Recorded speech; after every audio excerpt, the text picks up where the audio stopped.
வரலாறு தெரியாமல் இன்றைய பாரதிய ஜனதா கட்சி தலைவர் பேசுவது விந்தையாக இருக்கின்றது.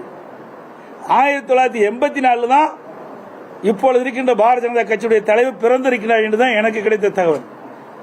இவர் பிறப்பதற்கு முன்பாகவே பொன்மனச்செம்மல் புரட்சித் தலைவர் எம்ஜிஆர் அவர்கள் தமிழகத்துடைய முதலமைச்சராக பொறுப்பேற்று திறம்பட பணியாற்றி நாட்டு மக்களிடையே நன்மதிப்பை பெற்றவர். அதிமுக ஆட்சி ஊழல் ஆட்சி, மோசமான ஆட்சி என சொல்லியிருக்காரு. ஏன் அதிமுக ஆட்சி கூட்டணியில் சேர்ந்து போட்டியிட்டீங்க அப்பெல்லாம் தெரியலையா? 2021 எங்களோட கூட்டணி அமைச்சு தானே போட்டிட்டீங்க, சொந்த தொகுதியிலே தோத்து போயிட்டீங்களா?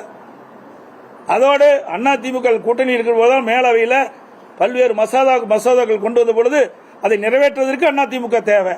அப்பொழுது அதிமுக நல்லா இருந்தது. இப்பொழுது இவருடைய உறவை முறிக்கின்ற பொழுது அதிமுக கெட்டதா தெரியுது. இதுதான் பாரதிய ஜனதா கட்சியினுடைய இரட்டை வேடம் என்பதை இந்த நேரத்தில் நினைவு கூற கடைபிடிக்கின்றேன். உத்தரவு போட்டால் யார் வந்து பேசுறாங்க என்று நாட்டு மக்கள் அனைவருக்கும் அறிவார்கள். அதை வெளிப்படைத்தன்மையாக இன்றைக்கு சூப்பர் ஸ்டார் ரஜினிகாந்த் அவர்கள் தெரிவிச்சிருக்காரு, வெளிப்படையை தெரிவிச்சிட்டார்.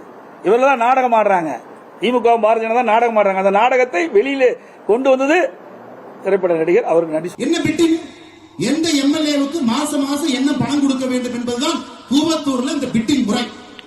அதன் பிறகு தவழ்ந்து காலில் விழுந்து பதவியை பிடித்த எடப்பாடி பழனிசாமி தன்மானமிக்க ஒரு விவசாயியுடைய மகனை பச்சையின்களே 10 ஆண்டு காலம் கையெழுத்து போட்டு ஒரு பைசா வாங்காத அண்ணாமலை பற்றி சொல்வதற்கு எடப்பாடி பழனிசாமி என்கிற தற்கொலைக்கு எந்த விதமான அதிகாரம் கிடையாது. இது அகந்தை. 2026 புரட்சித் தலைவர் நடத்திய இந்த கட்சி இது போன்ற கிழக்கு தலைகள் என்று வழிநடத்திக் கொண்டிருக்கின்றீர்கள். தூக்கி எறியப்படுவீர்கள்.